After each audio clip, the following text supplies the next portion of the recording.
Julian Assange has been locked up, formally or effectively, for 13 years. He spent the last 4 in a prison in London. What did Julian Assange do wrong? Well, initially they accused him of a sex crime that turned out to be fake, more lies. His real crime was reporting like journalism, accurate information that Western leaders wanted to keep hidden because it embarrassed them. So a new documentary offers perspective on what has happened to Assange. It's told from the perspective of his father, John Shipton, as well as his wife, Stella Morris. The film is called Ithaca. Here's the trailer. My name is John Shipton. I'm Julian Assange's father. WikiLeaks founder Julian Assange has been arrested. One of the most notorious and controversial figures in custody. Assange will remain behind bars until that extradition hearing, which has been set down for the end of February. I urge the Department of Justice to drop the charges. The maximum jail sentence of 175 years. Because he published the truth. How does it feel to be the father of such a controversial figure, somebody who's not known around the world?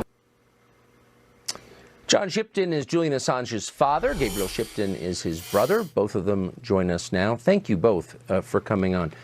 So, John, just to you first, the obvious question, are you any closer to getting your son out of prison tonight? No closer, but we have a rising tide worldwide of support.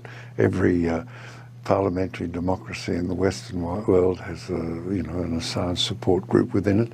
And we characterise the previous election of the government in Australia as an Assange government, because each of the successful candidates and the independents and the Greens stood on a platform of bring Assange home to Australia.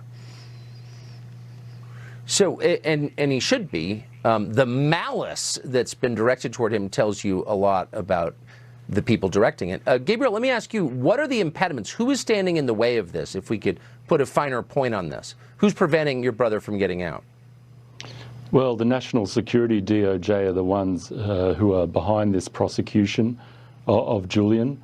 I think if they would relook at this case and realise that they are prosecuting someone for doing what journalists do every day, publish, or what they should be doing, publishing without fear or favour, then they would realise that this prosecution needs to come to an end, that they should listen to outlets like yours, as well as the New York Times, as well as many other groups, human rights groups, free press groups, and First Amendment advocates, who are all calling for this prosecution to be dropped because of the threat that it poses to the First Amendment in the USA.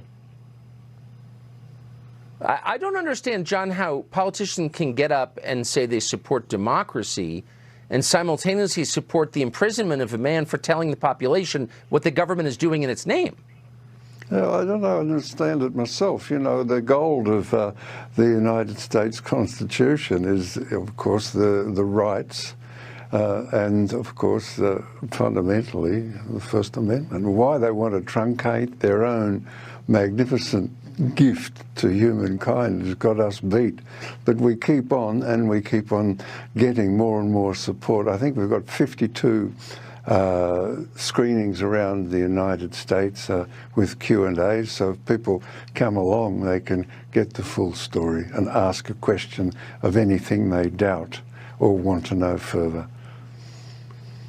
When they get and I can speak for myself, I didn't have the full story. I didn't understand it. Once I looked into it, I wound up on your side. So I hope others take that same step. John and Gabriel Shipton, thank you both very much, and congrats on the film. Thank you, Tucker. Thank you.